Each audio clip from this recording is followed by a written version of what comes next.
Okay, excellent. So today we have, if we can go ahead and go to the next slide, please. A great lineup of speakers. We're joined by Dorcas Thorpe from LAPO Microfinance, Mohammed Sazad from BRAC, Myanmar. And then we have the team from LIFT, starting with John, Kamal, Frehud Sinsishwa. I'm sorry, I did practice that last time. Today, Satin, Anne-Marie Van Swinderen, Malisi Nakube, and Steve Pichi will be joining us from WSBI as well shortly. And Haimanat, sorry, didn't mean to leave you off. You were just there at the end with me. So we have, a great lineup of speakers that are going to be talking to us about their experiences with financial diaries and using them to develop products, and also a lot of different elements along the way. I would welcome you to read their bios, and I will put in the event page again in more detail. And you'll also have a chance to talk with them more one-on-one during our breakouts. So let's see, I think we could go ahead and move to the next slide here. Just wanted to go through the agenda. We've done introductions. Next up, we're going to be hearing from Anne-Marie a little bit on kind of why we're here and what are the objectives for today's Tools Clinic. And then from there, we're going to have two components. We'll have a case study looking at the Nigerian context, hearing some stories from women clients, and then hearing about the experience of LAPO Microfinance back and developing products for women from Dorcas. After that, we'll have a similar sharing from Myanmar with Teresa reading a story, and then Sazad talking about using financial diaries for informing product development for women entrepreneurs. And then we'll have time for breakouts with all of you. And that's really when we get to, have some smaller group time, go more in depth with the speakers. We have kind of segments of things that we're going to go into, and we have a good amount of time there. So really excited. That's the bulk of our session today. And then we'll come back together just to kind of hear, what surprised everybody, what were challenges, what did you discuss in the breakouts that we think is really high level relevant, and where do we see the future of financial diaries research? So, just again to say, this is a part of a series. So this is the second one that we've had with this group, and the third in the series looking at the importance of data and analysis in creating products and designing products for women. And this came from a guide that we had written last year on kind of culling together and pulling together resources that are important for gender data analysis. And I'll share some of those resources in the chat as well. But this clinic builds on those earlier workshops. And so in the last workshop, we were able to hear about, sort of generally the approach to financial diaries and some challenges and insights along, in doing this kind of work for product development. And so we had this opportunity to bring together some of the same speakers and really go more in depth about how we can use the information and interpret this data from financial diaries, and discuss how, really more in step-by-step how this was used to develop products, and give you all a chance to have more time for discussion. So again, thank you all for joining us today. If you just hopped on, please introduce yourselves in the chat, and share your LinkedIn profile so we can continue to connect. We'll be sharing some resources in the chat as well. And any questions you have for the speakers would be great if you could also put those in the chat. We'll have some times for Q&A, but I know questions come to mind sometimes and you just want to put it out there. And if we don't get to all of them, the speakers will try to respond in the chat as well. Okay, from that, I'm going to pass it to Anne-Marie. And I think we can go to the next slide. Thank you. Hello, everybody. I'm Anne-Marie Van Swinderen. I'm the Managing Director of LIFT. LIFT stands for Low Income Financial Transformation. So the purpose of this session is that the audience will really start to at least know what financial diaries can do and how it can serve for product development. And we hope to achieve that you will come away from the session feeling comfortable with this methodology, that you feel this is within reach without needing complex, advanced experts from outside, and that you could really get started on your own, that you could make use of the segmentation toolkit in case you're in Nigeria, or bring that to your own country. And we hope that all financial service providers who are here, or who are people who advise financial service providers, that they come away understanding that product development is possible to do as something continuous. It's not something that you do in a bout, but you can do it gradually. You can keep learning more and more about your customers, their experiences, and that you can take that knowledge away and translate that into improved products, slight modifications in your products that each time give your clients an even better experience. And yeah, we particularly want you to think about this dynamic, the continuation of not something is done in 2 weeks, but it's something that you can do every week over many years. It's actually something that's never completely finished. And we also hope you come away with very clear ideas for your own organization, how you could work on product development, and practical tools that you can use. And obviously we hope you will use our specific FinBit tool, which is a technology for financial diaries, which you can very well use for product development. Could we go to the slide with the process? So let me quickly remind you, probably many of you have heard about financial diaries, that the financial diaries basically means that somebody tracks their information, all their transactions, all their financial events over a significant period of time, in principle at least 6 months, and ideally for several years.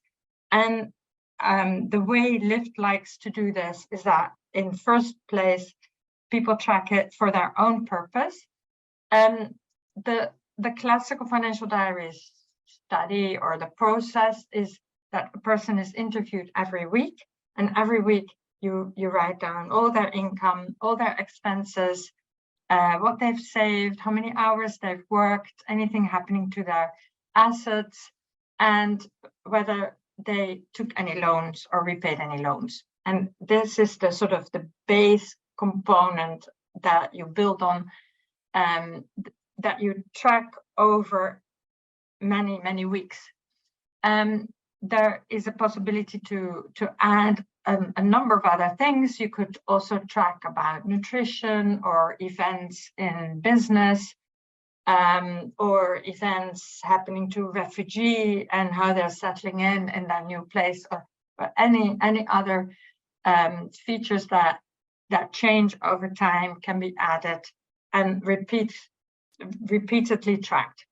And it's also possible to add surveys that are one-off surveys. So they typically look at the context, for instance, the history of a business, or the way somebody grew up, or the ambitions some woman has for growing her business, or yeah, anything that is relevant and important for the specific target group that you're looking at. Now, if you have a normal diary study, it's basically about, typically the purpose is about understanding people, knowing your customers, and knowing what their experiences are.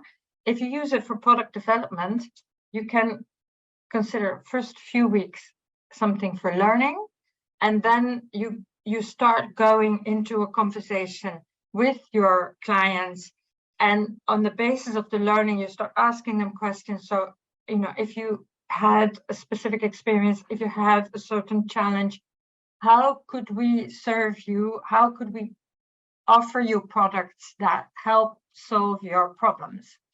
So it is typically you start with an interactive ideation process where together with your clients, you can prioritize which challenges are most important to address with financial services, and then gradually moving into what should that service look like, what features are important, what are features that to be avoided, etc. And then within the diaries, you could test the new products. You could, in a very basic form, you could trial with a few of the customers, or with like half of the group that you're working with, and get feedback again on their experiences with what has been designed, and involve those new users in further improving the design. So to do this, we suggest an iterative process that would take about a year, or ideally a little bit longer, so that you really have a time to talk up and down with customers and hear from them, and also give them time to reflect and give valuable inputs.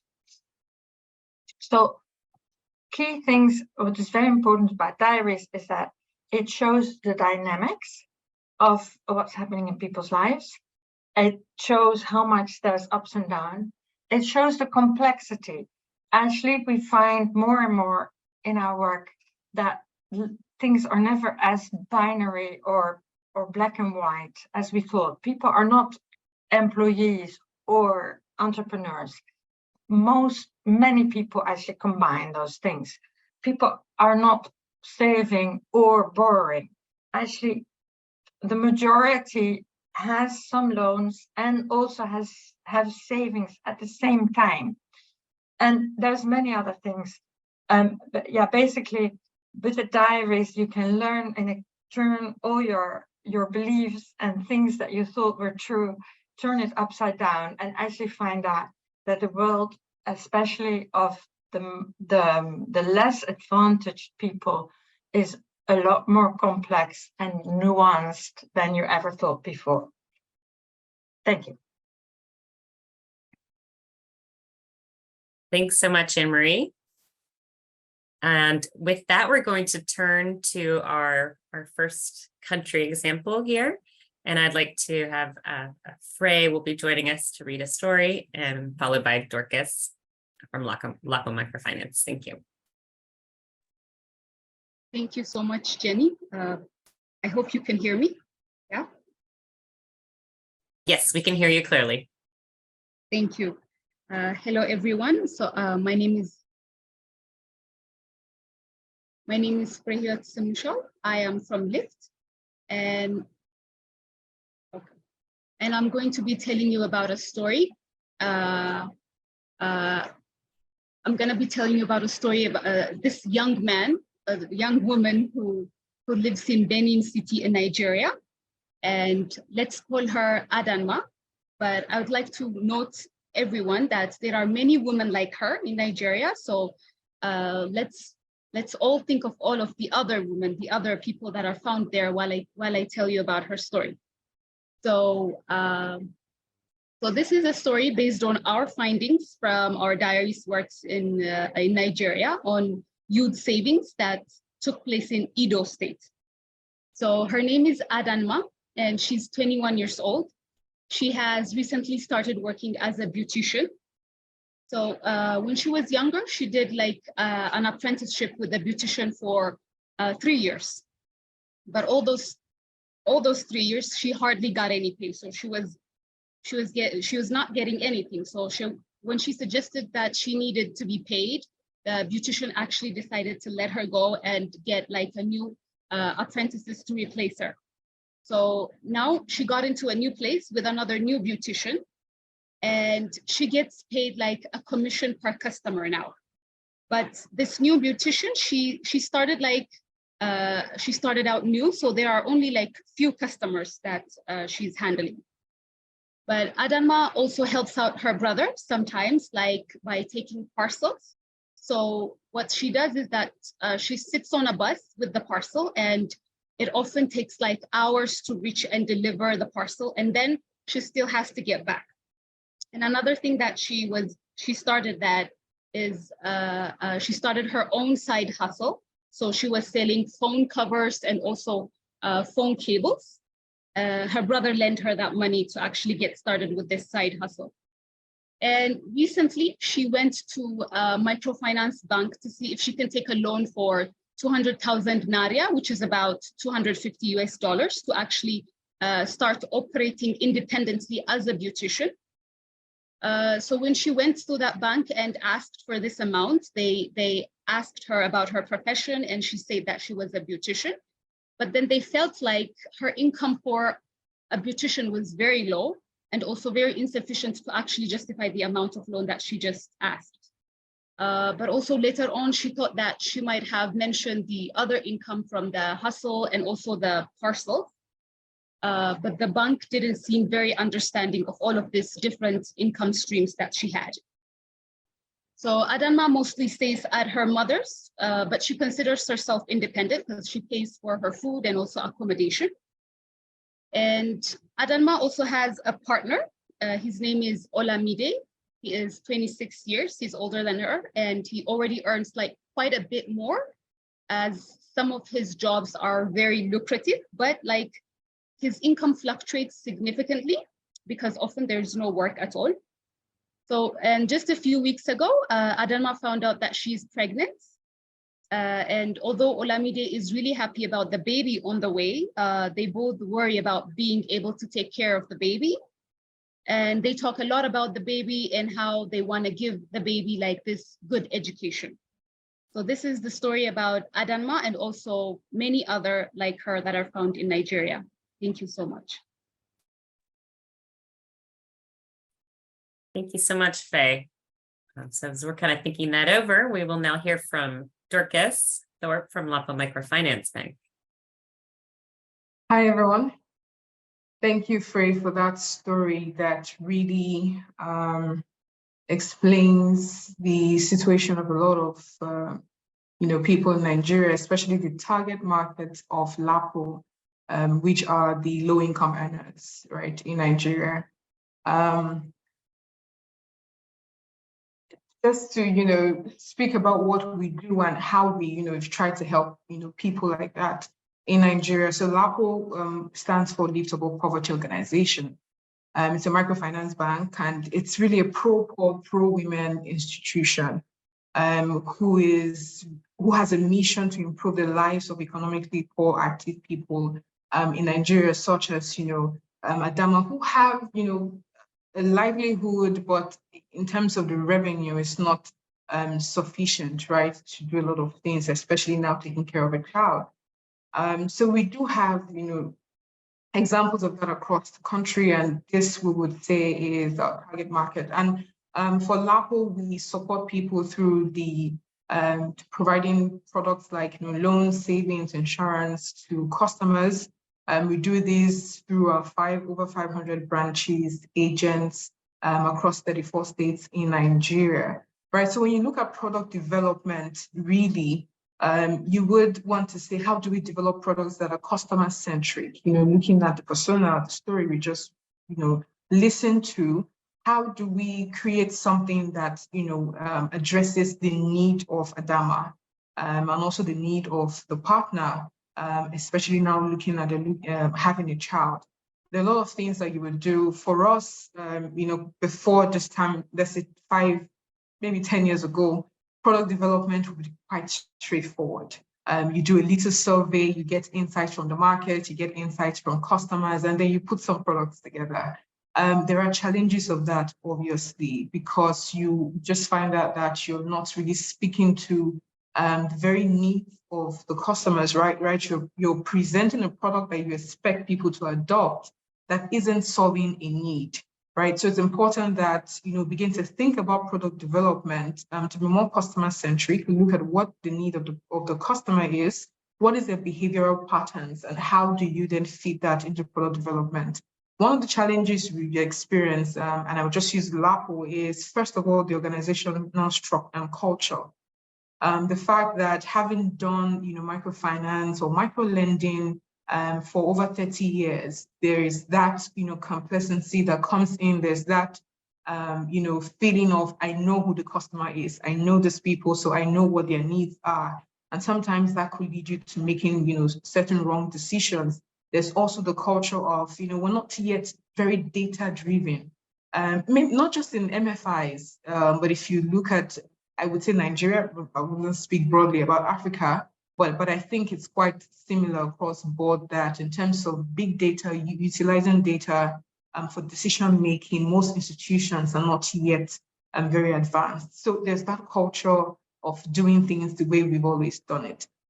There's also the problem of inadequate access to data, especially disaggregated data and usable data. I mean, there are a lot of data sources out there who would present the data in the basic format, and not really give insight into patterns, into demographics, and other things that would help you develop a product that meets a need. So there's access to data, but then you're already seeing it's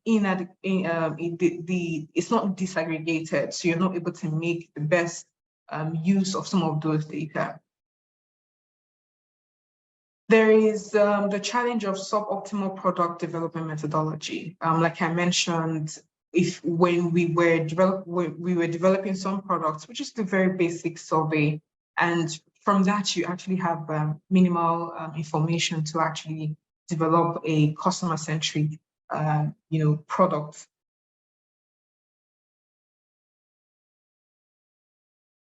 Unavailability of data, like I've mentioned, you look at in terms of the behavioral patterns of income earners, right?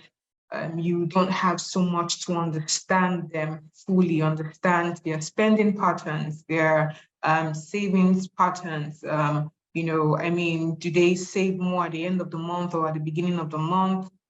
Their income, sources or sources of revenue. You don't have so much of that information of these customers that we have. In addition to that, when you look at MSMEs, you don't even have data into the transactions of the businesses themselves to be able to do proper credit scoring in terms of when they want to access loans. So there's that challenge as well from customers. Then there is the skill gap within the financial institution. When you look at technology today, how many institutions have really developed the skills to utilize a lot of data that's available to make decisions that are based on data, and not just the basics, right? So when you look at reporting, you look at data gathering, how well are financial institutions gathering data to then begin to analyze and make informed decisions. So there's some bit of skill gap as well that is a challenge here. And then level of technological advancement of the financial institution, especially when you've been very manual or traditional in operating, then utilizing data would be a struggle. So there's need for that conscious effort to then begin to look at advanced technology and then equip the business to get data electronically and then to obviously analyze and utilize data. So I'll just talk briefly on the product that we developed, and as an example, some of the challenges I've mentioned. In 2020, LAPO actually launched a product called My Pikin and I, and My Pikin simply means my child. So it's a pidgin language in Nigeria. It says my child and I. So it's a savings product targeted at women. Because we are a pro-women organization, so top of mind, we needed to do something else for women and children to help build a savings culture that would provide, support in terms of emergencies. We also added some very interesting benefits to the product to, look at education scholarship for the child, and also some insurance scheme for the child. I would share a bit of lessons that we learned that could have been avoided if we had adequate data, if we were very data-driven in the product development of this particular product. So first, we started off with a life insurance policy on this product. And soon enough, we found out that it wasn't helpful. Because in Nigeria, there's this culture of, nothing wrong is going to happen. I'm not going to die soon. And so when you're bringing a product that the benefit kicks in after the death of the account holder, then, it just didn't take off well. So there are some data that would have given us insight that when you look at insurance, maybe a life insurance wasn't the best thing to do. And we'll see that as we discuss. Then with the education scholarship, we started with just secondary school and tertiary, so universities. And so we found out that the uptakers of the product had children who were in primary school. More of them had, younger children in primary school who would also benefit from the scholarships. And then we had to go back to redesign the scholarship scheme that would then accommodate primary education as well as secondary and tertiary education. And that insight from data would have helped us to, at the point of launching or testing the product, see that a primary education scholarship would be more suited to the needs of this target market. And then lastly was the marketing collaterals, right? So it was a women product only, but soon we also began to see that a lot of men were uptaking the product. Even more than the women, right? And that's really because when you talk about the taking care of a child or the welfare of a child, you find that the men are also as concerned about the welfare of the child as the women. And so this product appealed to the men as well, even though the marketing collateral were more about women. So we needed to also change that to speak to both gender as well on the product. These were insights that came out from some of the data we then started to do with the toolkits and more sophisticated market research that happened post-launch of the product. And so we've made quite a lot of changes to the MyPikin and I product, and it's doing really well right now. We have over 250,000 accounts and we have savings of over $26 million already on the product in a space of 3 years. Okay, so briefly on the segmentation toolkit to give us insight into the comments that I've made already. Although we had started the product already before we started to work with LIFT and WSBI on this segmentation toolkit, but you would see that it already began to give us insight into some of the things that would have done better. We used the segmentation toolkit to diagnose the unexpected client behavior. So this was more on the behavioral pattern of customers and how they were responding to changing markets, right? And the change in marketing. So after seeing from this toolkit, we're able to see that a lot of fathers were uptaking the product. This gave us insight into that, men taking the product. And then it confirms even more of the story that we just heard around Adama being young, already has a child, and then has a partner who is also very concerned about training the child. There are other things, cultural, behaviors in Nigeria that would lead to men also taking the product. For example, with women here, you would easily default to the decision of the man of the house, right? And so sometimes you will find women who are the ones saving, but the accounts have been opened in the name of the husband or the partner. So that also affects some of the data that we've seen. So we ran the toolkits, 12 times, moving around 3-year bands and switching between male and female to get some insights into the behaviors of youths and people in Benin City. Yes, please. Okay, so just on the screen, you could toggle around, the age. I mean, we were looking at young women, so you could look at the ages between 18 and 20, and then set these parameters to give you insight. You could say, okay, you want to see how many of these people use a bank account, how many, in terms of gender, we just want to see female, the women between this age who have a bank account, who owns a mobile phone, who are either in an urban or rural area, and to see, their demographics as well. I mean, are they in paid employment? Are they, in a relationship? Do they have children? Are they, in terms of education, are they literate? When you also look at digital access, how many of them have mobile phones and all? And you find out that with what we did, women between 18 and 20, you had 34% of that number in paid employment, and 34% of these also had children. In the next slide, if you can move on.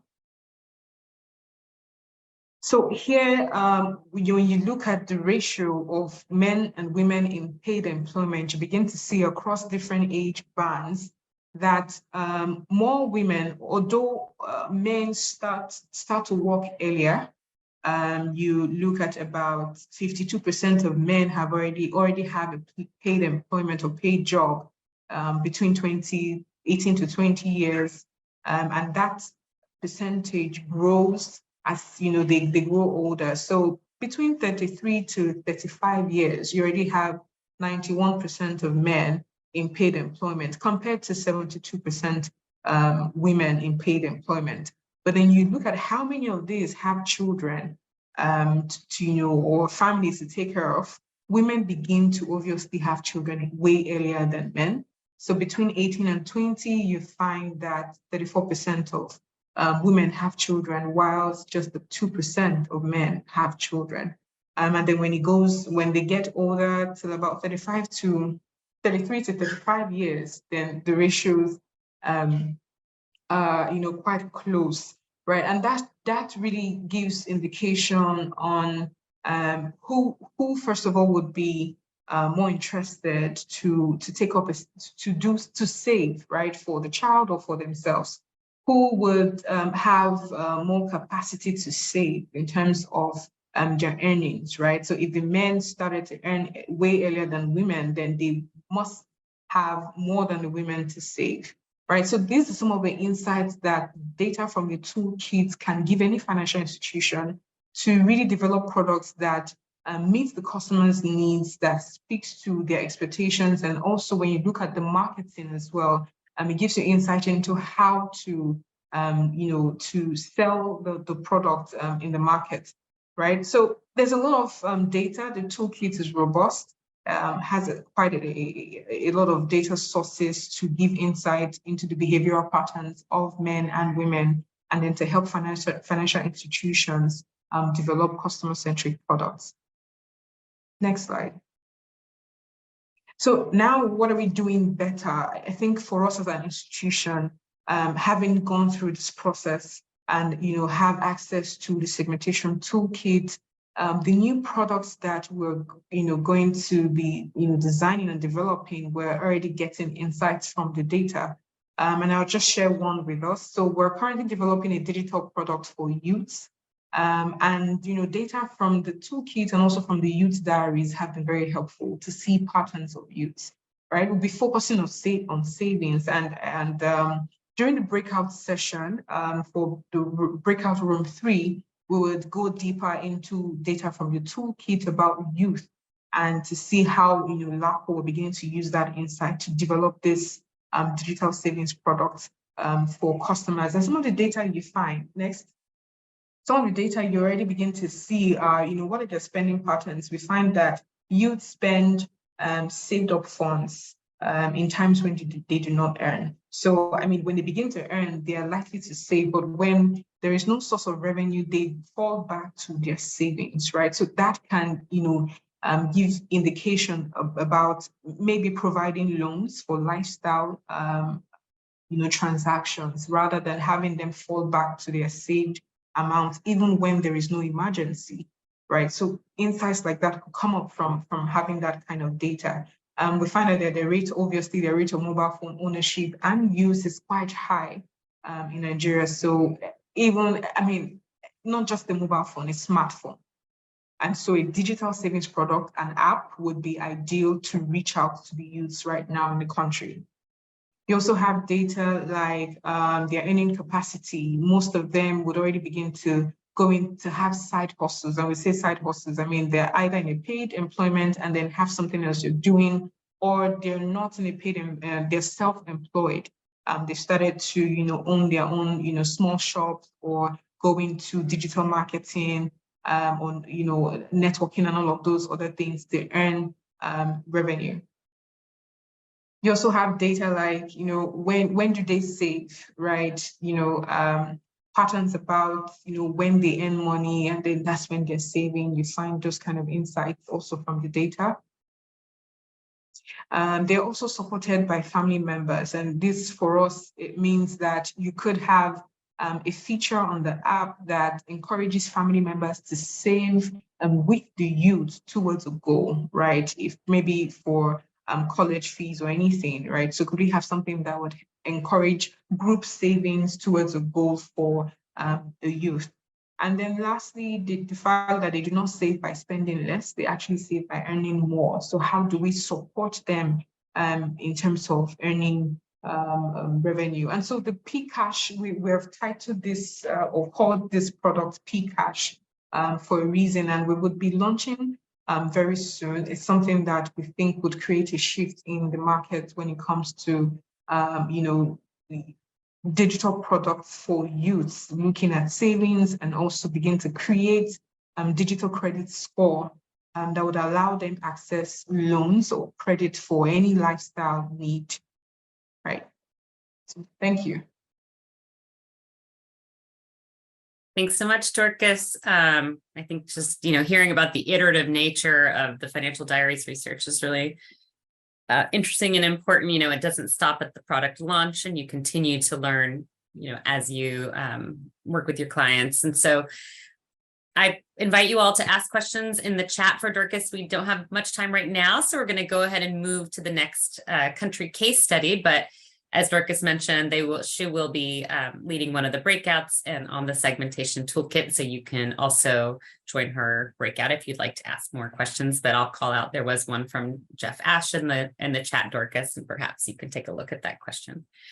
Okay, thanks. And so now we're going to move to the Myanmar case, and here are a story as well as a presentation from Sazad of BRAC Myanmar on how financial diaries inform product development for women, working with women entrepreneurs. So I invite Teresa up to the platform, and followed by Sazad. So thank you.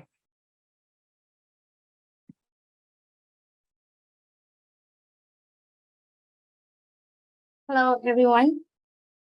Good evening from Myanmar, and thank you for joining us today.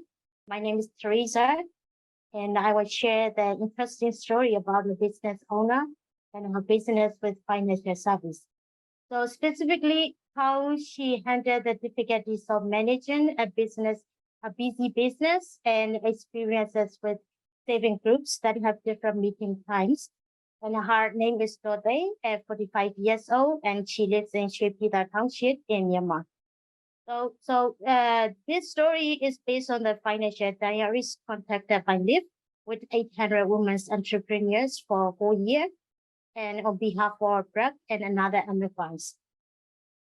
She runs a trading business with her husband and two sons. Her husband and she are occupied with dealing with garment factories and finding clients, while their sons take care of delivering them.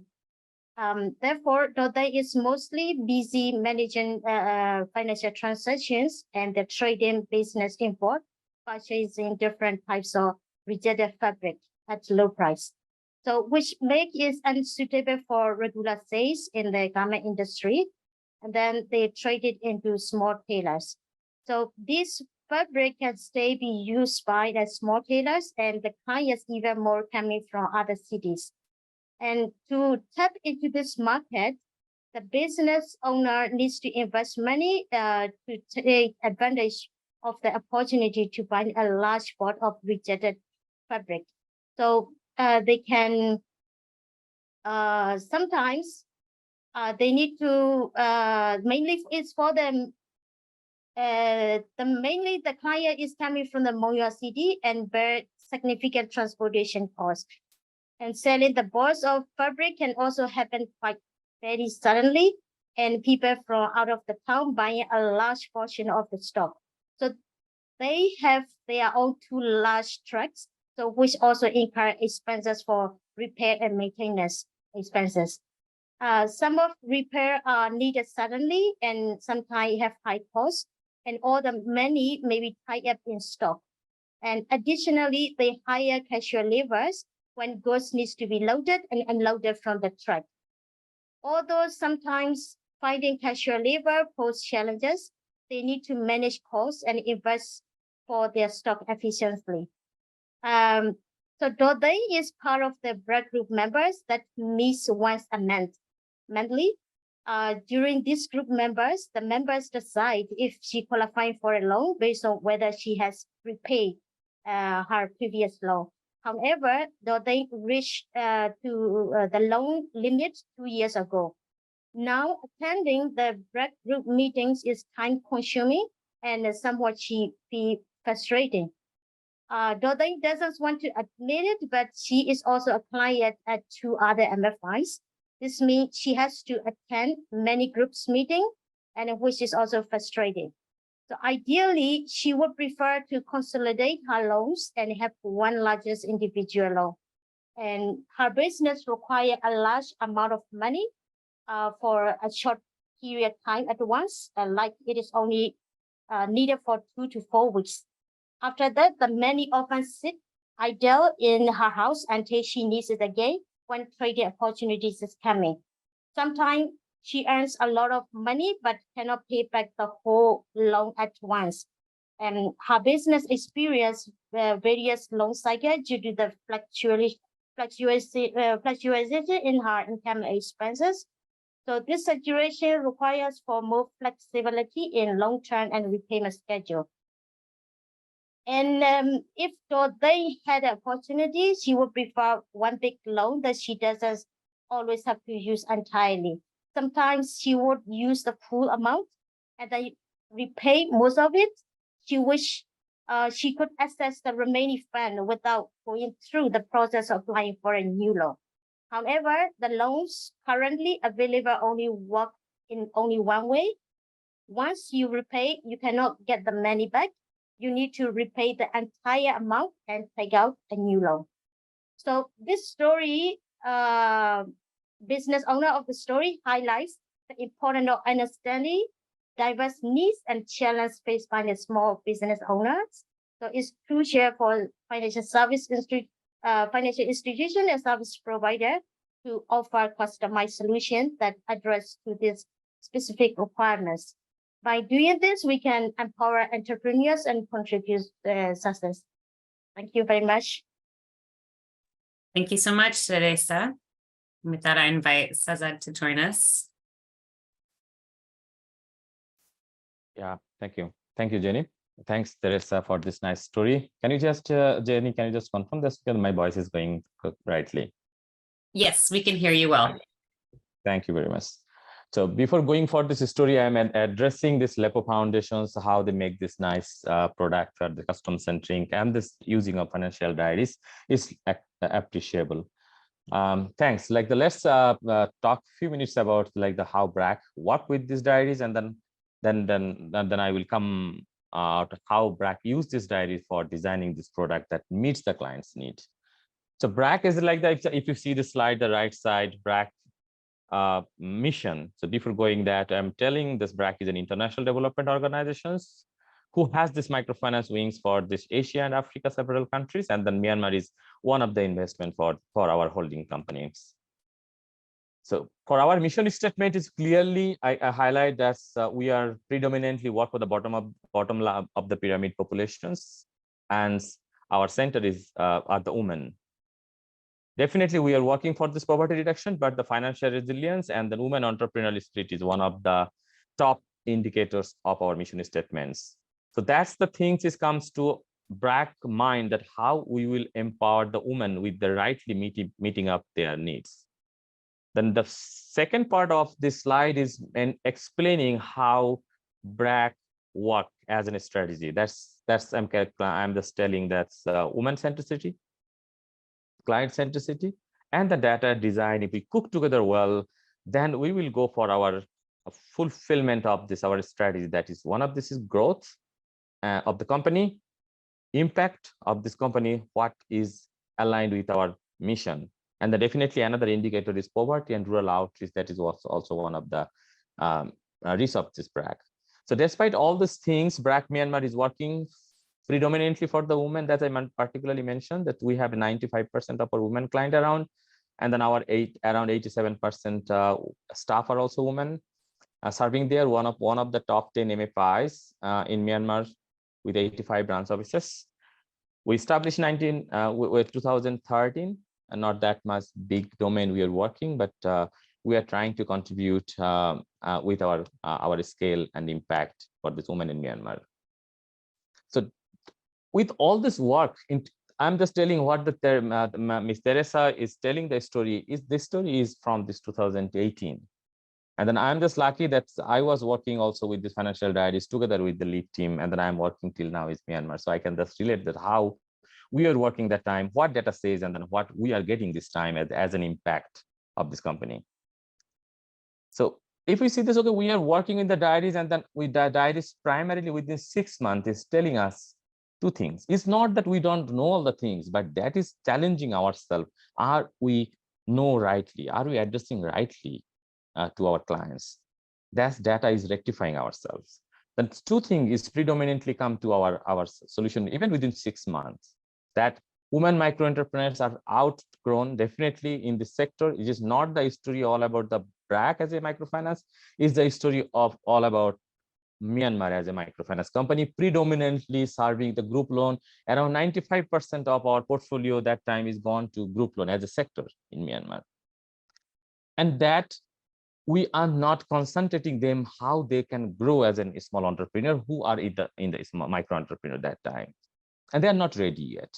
That's the things is come out to the data. There is a huge gap or mismatching how they are thinking for their future with their passion of business, and how them as a microfinance operator, how we are thinking, we are serving with them. There is a gap. And second point is, no microfinance is working for the no natural transition from this group to individual client, and definitely with BRAC also. So there is no natural transition. There is a systematic way of going with this group loan, and if someone is going to gradually like their transition, and then they are going to the new admission to this small enterprise, but there is no formal process for most of the microfinance that time, 2008. But definitely after 2008, many of the microfinance try to grow up their different product, not like this similar with BRAC, might be better than BRAC, or might be different type of exercise they did. And but that time I am talking about 2018, it was the striking factor that BRAC keep in mind. We need to do something to serve the better way to our clients. Please, next slide. So these are the what I am telling about. Like that, I will come to this go to the process a little bit later. But like that, I have only 2 slides to explain all the things. That's women micro enterprise in the group loan. If you see this next the left side of the slide is totally define that what I am talking about. This group based loan is conventional. It's a important loan product of microfinance sector, but it's too conventional. Definitely it's too pure, but not all time fit with all types of client. Because when we are serving with one product, we are catering all sort of clients with this one products, and there is a heterogeneity in this group. But we are serving with all this group with the loan size. We are averaging the loan size of the different type of entrepreneurs. Is in Myanmar that time I'm just telling you just $300 equivalent loan per person. And that there is a high risk of other defaulting in the group. If someone is defaulting, that the entire group who is a good client, who has a passion of their growing of their business, they are falling in the risk of like the repaying more money because of this group liability. That was the entire sector was like the facing these things. And then insufficient loan size, definitely what I'm just trying to mention again and again. And the right side of the things, like the on the other hand, there was another traditional product that is totally need for this market. That's SME, small enterprise product. Definitely our objective also to go there. Our data also shows there we need to go there. but there is a certain parameters that hit. And then we just learn from this the diaries. One is required business registration, that we find like the as a vast majority of our clients who are the women doing the micro business, they don't have this formal registration for their business. So they cannot in the small enterprise. They need 20, 30 times larger loan size. But how this organization will get this confidence, they can run these things very well. It's a risk.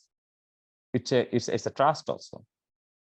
And that they need some different types of business financial needs. That's also important. So we find out a clear pathway from this data after like the gradual for the 6 months to 1 year when it goes, we just find like as the story Teresa mentioned, they need certain influx of money for their business, certain type of business. So that's give us this shorter term loan that cannot be go with this conventional one cycle finish that another cycle taking. So there needs a flash of money certain for the short term that can be meet up with the top up loan. Everybody knows these things. There is a common product top up loan, but that can be bundled with multiplier loan also. That can give them the good confidence, and then if they can successfully run this loan very well, they can be considered as the transition to the group to the individual loan. That is the one of the way we are find out the pathway. The second pathway is too much interesting. Let them give us a landing station as a women micro enterprise individual loan. So group loan to ACP, like a small enterprise, rather than why not we make them a landing station, not like the 30 times going loan size growing at a time. So let them make a in between to give them confidence, and then making them different financial literacy and financial services for them. And then with this 2-3 cycle, make them confident to take the bigger loan size of this, actually the formal SME type of loan for them. So that can be a graduation for them to SME, and then in between is a process. So that's BRAC designed this women micro enterprise. After 1 year of this data, we just find out this data is telling a lot of things, and then that can be the one of the things the majority of this client. And then especially for the Myanmar perspective, I can mention that time we find out most of the group loan clients are women, and they have their home business type of thing, either ferry business or some home business. They are not doing business in a formal way. They are doing, but it's not that they are not the vast majority of this percentage of this group loan. And they don't want to grow their business as passion always, not all. So that's also come to our mind, who are with passion or who are doing for their livelihood only. So that Diaries give us a solution, give us some segmentation of like, okay, these are the indicators, these are the clients we are getting as a, they are doing their micro business as passion. And then if they can come to this women micro enterprise as individual loan, and they can grow as a SME a market, that's the way of our creating impact with the and the women on empowerment. That's the good things is come to us for this Diaries understanding. And the right side of the things you are telling, this is not just big things, is a small enterprise. So it's a pathway that BRAC find the way it's a pathway. But the summary is like we are doing these things is a 2, 3, 4 years, 5 years back. And but this data, as like Anne-Marie also mentioned, I'm just echoing the same thing. Financial Diaries data is not the standalone one-time job. This is not the only tools to design the product, but this is important tools to rectify, to modify the product as per this. If any organization demand themselves as a client centricity approach, then definitely this is the one of the tools that Financial Diaries can help us to challenge our design team, challenge our manage as an organization mission. Are we offering the right product to the clients in a way that they can grow their business? That is our objectives. After this product design, and then since 2020 to 2023, around 4 times, we are doing our impact assessment with 60 decibel, and that also give us a good sense that the loan size is still low in Myanmar microfinance group loan sector, and there have lots of need for working them to the transformation of this group loans to this individual loan in a way.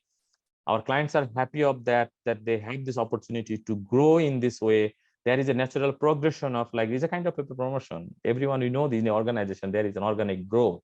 So if our clients also see the pathway of the organic growth, that's creating the net promoter scores too high as a satisfied clientele, satisfied group of brands of like the client that we are working together for them. So this the way we just think things at the diaries. And so their diaries was only for this woman micro enterprise, but definitely there is a room to work more on there is other type of product, especially for the egg loan. There is an agriculture sector booming for this many of the things. Wherever I am just listening from this LAPO Foundation, that story, whenever we are talking about the Asia, about Myanmar story, I hope this everywhere the story are same. The clients who are the bottom of the pyramid, 95% similarities there.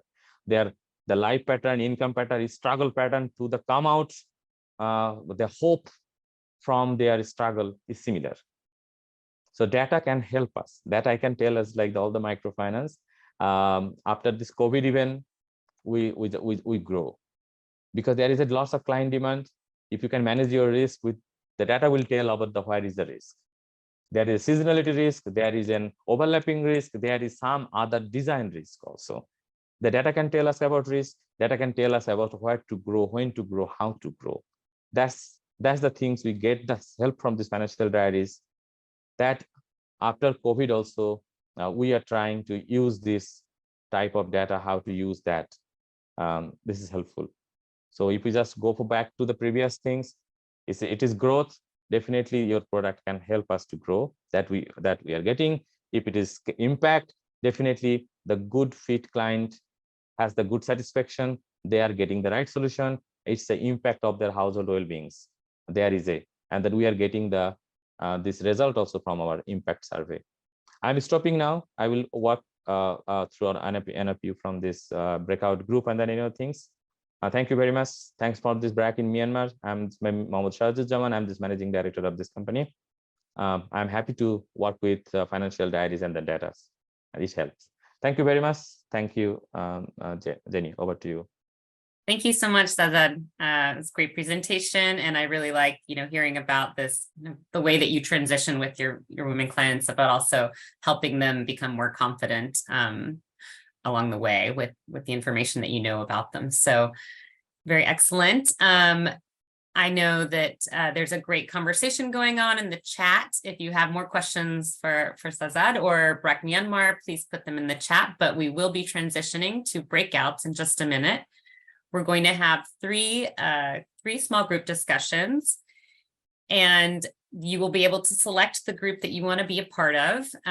We've got 3 rooms here. The first one's going to be looking at systems and technology and how that helps to do the diary research and to inform product development.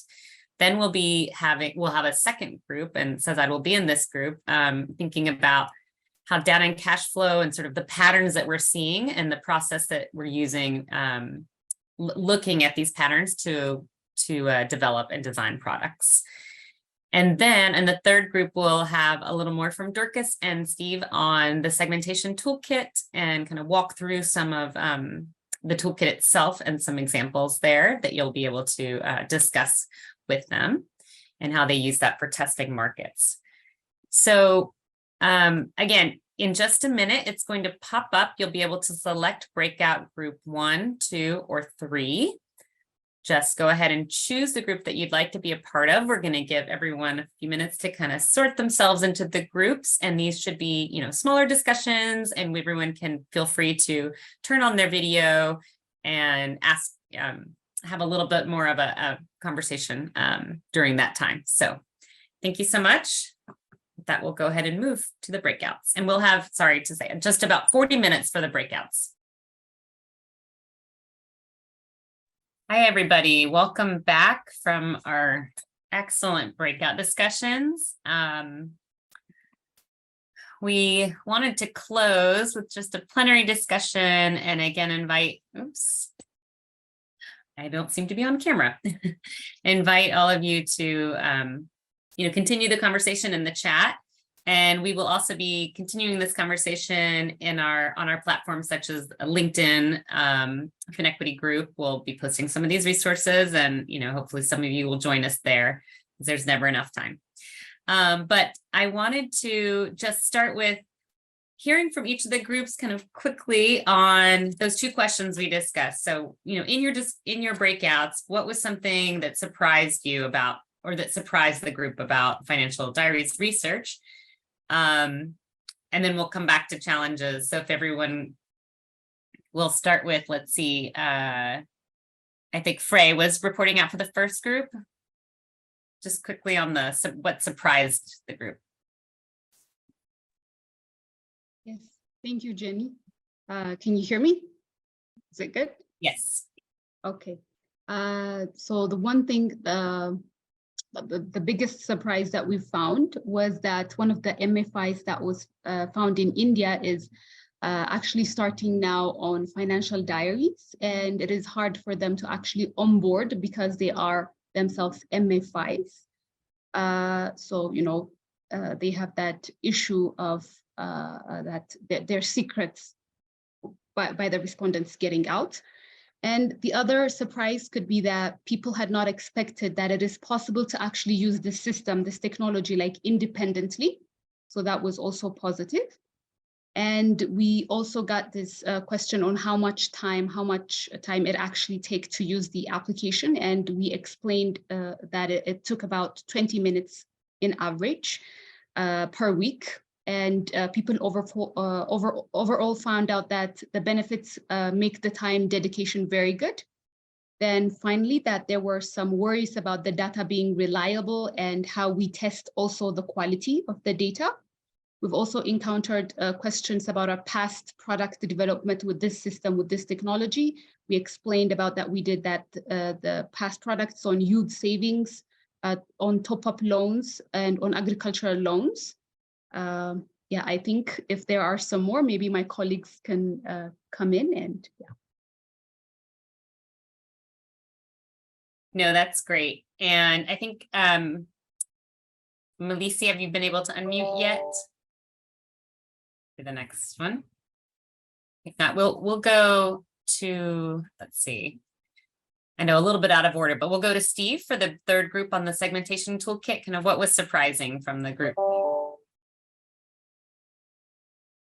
Yeah, look, I think the one thing, I don't think it was a surprise, but it was good to see the toolkit show how strong informal remains all the way up the age bands, even among people who bank. We had quite a good discussion about how it's really important to be able to sort of drop down from big data to look at individual records and see that, saving really is a very, very important activity alongside borrowing. And also it shouldn't come as a surprise, but, really how small formal borrowing is relative to informal, particularly for women. I talked about some of the stuff that I think is coming in the next session about how you can actually use some of this data to improve credit scores, and that's a good, that should be a good discussion. And then the other surprise was really quite how much saving goes on, even quite early on in the life cycle. And we could see that in the big data, and we could see it in the diary data. Jeff gave us some really interesting insights into some work he's doing around ROSCAs, the really informal end of group saving, not the sort of structured VSLA groups. And that's something I'll definitely look into, because we can tweak the toolkit. Really also want to, I know it's in the background data, we want to get a migrant versus indigenous split. And then Dorcas made a really interesting point that just having the data isn't enough. The data can save you a lot of time going backwards and forwards with various, adjustments to products. because the data can tell you whether or not the adjustment is needed, but you have to have a unit tasked with using data to sort of short circuit the or well, let's launch what we think they want. Oh, look, they don't, they're not using it. Why? But that actually, you do need some people to use the data. The toolkit can't just give you a magic solution. Yeah, excellent. Yes, I was a part of that group. It's a good conversation. I'd like to just go to the second group, go back to that. Melissa will be, I think, presenting. This was on data and cash flow patterns and how that was used for product design. Please go ahead. Thank you, Jenny. Hello, everyone. So we're particularly talking, of course, about monitoring cash flows over a period of time and how that can help design products.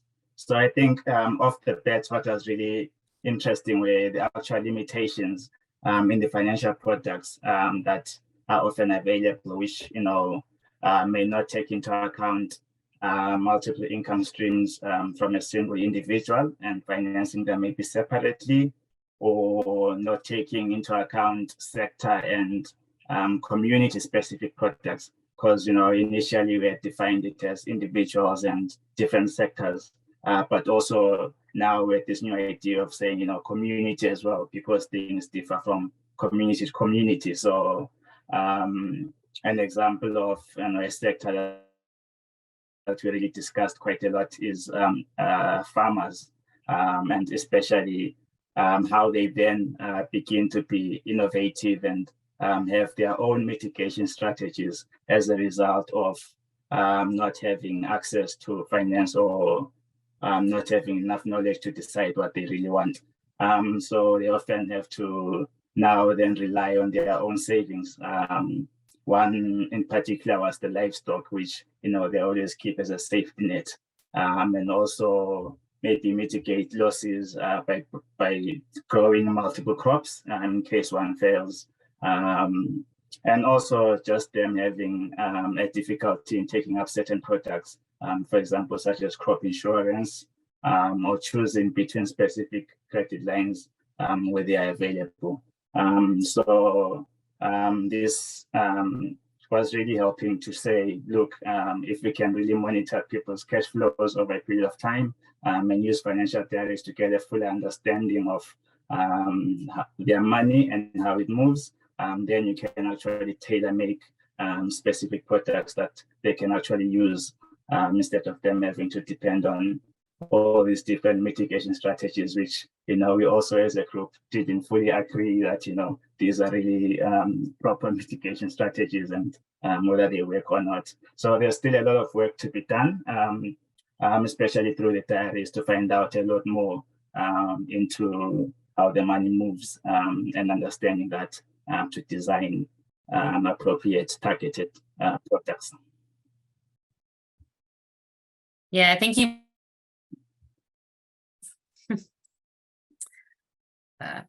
My mute button came back on. If there were any other challenges, but I think that's a key one, right? Like this has gotten us a good amount of the way, but what more needs to happen to make the best use of this kind of information? If there's any more challenges that came up in your discussion, please go ahead, and then I'll go back to Frey. We only have a few minutes left though, so.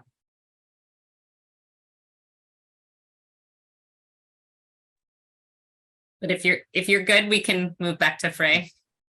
Yeah. Okay. Frey, please go ahead. If there were, from your side, we talked about kind of what surprised people, but maybe there were some challenges that people anticipated in using the information or doing some kind of process like this themselves. I think I've mentioned it a bit. Their worries was about like the data being reliable and how we test the quality of data. Mm-hmm. But, maybe Anne-Marie, would you like to add some more on the worries? Yes, I found it very interesting, this experience from the MFI in India, that is by itself, you know, without sort of a consultant or anybody giving a methodology, is starting to do financial diaries with its clients, but it's meeting challenges to onboard people because they are onboarding as a microfinance institution, and that causes some doubts and worries because people probably think the microfinance institution is going to use the data to, you know, to spy on them or something. And that is interesting. We had a very similar experience in Bangladesh, that we think some of the respondents didn't report all the loans that they took. It's very well known in Myanmar that people do multiple loans and are client with multiple microfinance institutions, but we only could uncover that information when asking them, do you know any other women like you who have more than one loan? But they never talked about their own second and third loans. And so if you are in that situation, please be in touch with LIFT, because we could be the actor and do this very independently. So we learned from the Myanmar experience, and in Congo, we conducted a similar study on behalf of a microfinance institution, but we just went under our own brand, our own organization, and we interviewed like a representative group of people, and some of them were clients and some of them were not. And the microfinance institution got information, but never information on a real individual. It's always about the group. And if it's about an individual, you don't know their name, you don't know where they live, or you don't know anything about them, just sort of broadly that they're women, that they're active as business or whatever. And so that onboarding worked very well. So if there would be another round in Myanmar, for instance, I propose we would do it like that. And yeah, any of you feel free to be in touch and see if there's a way we can together make it within your reach to use this methodology. Yeah, thank you so much, Anne-Marie. I think we're right about at close, but I think that's a good reminder. You know, please, panelists, if you're, you know, can share your information, people can reach out. I'm sure there's some questions that might pop up. You know, we extended this clinic to have 2 hours so that we really had more time in the breakouts, but of course, you know, we still have more conversation we want to have. And again, invite you to join FinEquity's platforms. We can continue the dialogue and discussion virtually. Just a minute, a survey will pop up if you have a minute to please take and help us improve these types of workshops and clinics in the future. And I'll put my contact information in there as well if you'd like to reach out about anything else, topics you'd like to see in future FinEquity workshops. But I just wanted to take this final minute to thank everyone, all of the panelists and all of the speakers for coming together today. A lot of hard work behind the scenes and preparing for this. And so I really appreciate all of you, and thank you to the participants for joining us. It was a great clinic, and I'm glad we had a longer time, but thank you all so much. And we'll pop in some other links now just on future events and other ways to connect with us. So thanks again. Thanks, everyone. Thanks, everyone. Thanks, Thank you. Jennifer. All right.